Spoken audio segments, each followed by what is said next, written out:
सकिए खुदा मत हो। রব কাহা সাকিয়ে খুদা মত হো কিরাগার হুয়া। তবে তোমার আসল কথাটা আমি কইয়া দিব। তুমি যে আমার প্রভু রব এলাহি আমার মনিব 12 বছর আগে মরছে তুমি কইছ। তুমি যে কইছ কিয়ামতের পর এই পৃথিবী ধ্বংসের পর সমস্ত মানুষ চিন্তা করবা, তাহলে তো এটা একটা বাউতাবাজি। আজকে যেটা 12 বছর চিন্তা না করতে পারবা, তাহলে তুমি এটা করবা কেমনে? তা আমি হাসা কথাটা কইয়া দিব যে আমার খোদাই পরে আর চিন্তা করতো না, গেছো গেছো শেষ। এবার কোথায় কয়ে এসে ফেস লাগাই দিব, এত মানুষের ইমানের দিকে ফেস লাগাই দিব। কয় আব্দুল কাদের যা দিলাম, স্বামী স্ত্রী কইতো না। এমন করতে করতে 340 জন লোক ছিল ওই নৌকার মাঝে। 340 জন চিন্তা করলো, কয় কথা আরো কিছু আছে? কয় কি বউ যাত্রীর মধ্যে কাপড় লত্তা থাকে না নাকি? কয় ইত্যা কইতে দিব। কইতে আমার জানার দরকার নাই, তুমি কইতে দিবা, হেডিও দাও। পরে আরো রয়েছে কি কইছে, কিছু মিষ্টি টিষ্টি আছে, পিঠা ভাল্লা আছে, হেডিও দাও। জিব্রাইল আমিন বেহেশত থেকে তাই না দেও। আমার পাগল কেঁপে গেছে গা, পারে না কেঁপে কোথায়। এর জন্য কথা বলেন, কি বলেন? রাব্বুকা শিররিমাল মাওলাউ। আল্লাহ এমন এক রহস্যময় কথা যা তোমরা জানবই না। তার কাছে রহস্যের কোনো শেষ আছে? আল্লাহর কাছে রহস্যের কোনো শেষ আছে? তার নবনিত্য রহস্য, রহস্যের শেষ হয়েছে না, রহস্য মাত্র শুরু হয়েছে। এটা 4র্থ ধাপের রহস্য। এই রহস্যের মধ্যে ওই পূর্বের সৃষ্টি মানবগণকে এনে একটা আদম বানাইয়া ওই আদম দিয়ে কুদরত শুরু করলেন। এর জন্য বলা হয়, কি বলা হয়, কি বলা হয়? এখন বলা হয়েছে আদম দিয়ে কুদরতুল্লাহ। এইভাবেতে মানব জাতির প্রকাশ হয়। কোরআন হাদিস খুলে দেখো, আদম তো সামান্য নয়। এইভাবে মানব জাতিকে বিকাশ করেছেন, প্রকাশ করেছেন, কিন্তু সৃষ্টি করেন নাই, প্রকাশ করছেন। আল্লাহ মানব জাতিকে সৃষ্টি করেছেন আলমেরওয়ায় অবিনশ্বর জগতে, সেই আদিতে মুহাম্মদী নূর দ্বারা, নূরে মুহাম্মদী হতে। ওই জাতি একটা ভুল করেছে সেই জগতে। ওই ভুলের কারণে জাতির খেসারত এই সৃষ্টিতে আসলো। এর জন্য বলা হয়েছে, কে বলা হয়েছে, কি ভুলে রইলি রে মন চেতন হয়ে দেখলি না, ভুলেতে তোর ভূমিতে জন্ম মর্ম বেদ জানলি না।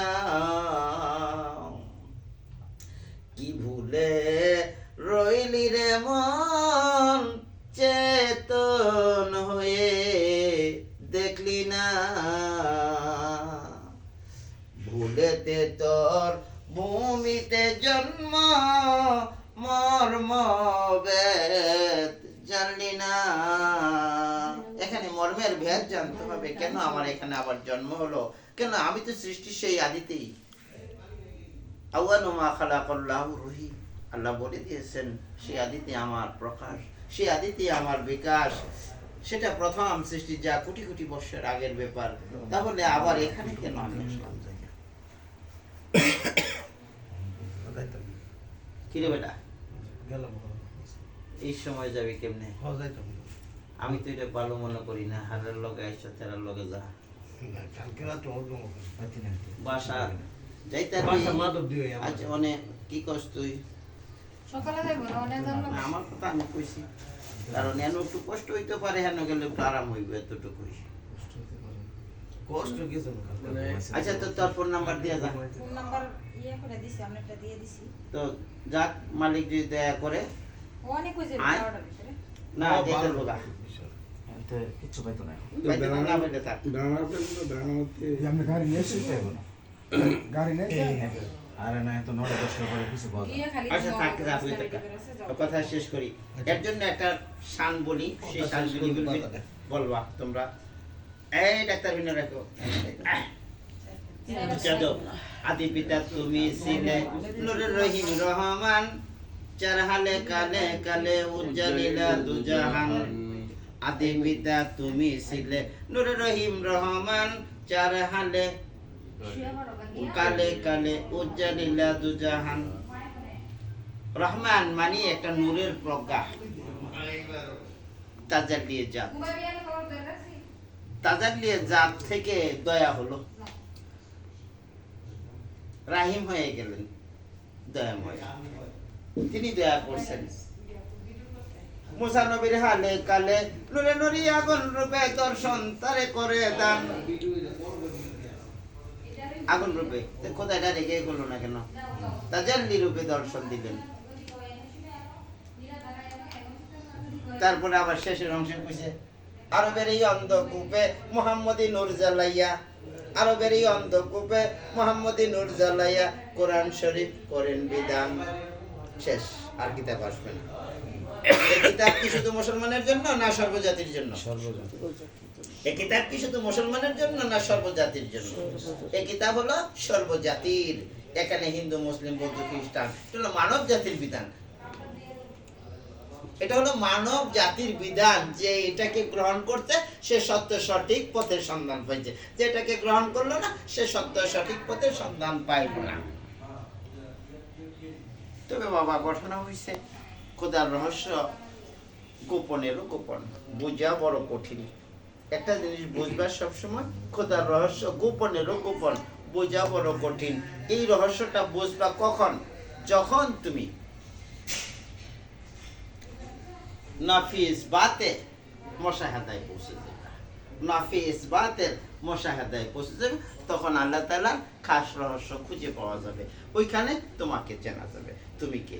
যখন তুমি তোমাকে চিনতে পারলা, তোমার বিবর্তনে অনেককে চিনতে পারবা, এবং তোমার বিবর্তনে তুমি অন্যকে চিনতে পারবা, এবং তুমি কি ছায়া না তুমি কায়া না তুমি স্বরূপ, তা তুমি তখন সত্যিই জানতে পারবে। তখন তুমি হ্যাঁ তুমি রবকে চিনলা, মানে প্রভুকে। মান আরাফা নাফসাহু ফাকাদ আরাফা রাব্বাহু। এখন নফস সম্পর্কে একটু বলি। সর্বপ্রথম খেয়াল করো, নফসে আম্মারা একটা গেল, নফসে লাওয়ামা দুটা গেল, নফসে মুলহামা তিনটা গেল। এই তিনটা বদকার নফস। 4 নাম্বার নফসে মুতমাইন্না বিনয়ী নফস শুরু হলো। তারপরে 5 নাম্বার নফসে রাজিয়া, 6 নাম্বার নফসে মারদিয়া, 7 নাম্বার নফসে কামেলা। এখন 7 নাম্বার নফসের মধ্যে যখন তুমি এসে পৌঁছলা, তখন তুমি ইনসানে কামেল হইতে পারবা। এখন এই 7টা নফস, এখন 7টা নফসের স্থান কোন নফস কোথায়, এখন কোন নফসের প্রকার প্রকৃতি কি এটা জানতে হবে। 3টা নফসের সমষ্টি হলো নফসে আম্মারা, এটা বদকার বেলাজা বেহাইয়া। লাওয়ামা এবং মুলহামা।